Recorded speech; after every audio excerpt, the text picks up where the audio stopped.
un exemple typique de systémique, c'est le modèle du Club de Rome, 1972, le rapport Meadows, qui disait en gros, ils ont un système, le système monde, le World Model, donc ça c'est le monde, simplifié évidemment, modélisé, avec des boucles de rétroaction positives et négatives partout. Et à l'époque, c'était le début des ordinateurs au MIT, ils ont mis les chiffres réels, la population, l'investissement industriel, les taux de natalité, tout ça. Et ils ont appuyé sur Enter et ils ont vu comment le monde, qui était modélisé là, allait évoluer pendant 150 ans.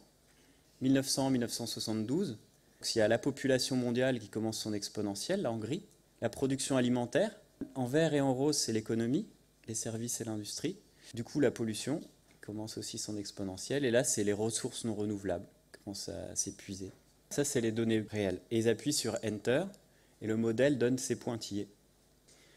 Que dit le modèle? En gros, si on continue sur cette trajectoire d'exponentielle de croissance, on va vers un effondrement de tous les indicateurs, donc de la société, dans la première moitié du XXIe siècle.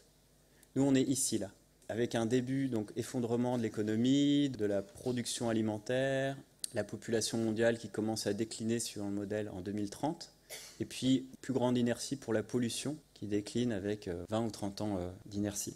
Et bon, pour l'anecdote, mais je n'ai pas le temps de développer ici, les Meadows, ils ont fait plein de scénarios avec plein de solutions, des technologies efficientes, contrôle de la natalité, doublement de la production alimentaire. Ils ont doublé les chiffres, ils ont appuyé sur Enter, et à chaque fois, il y a effondrement.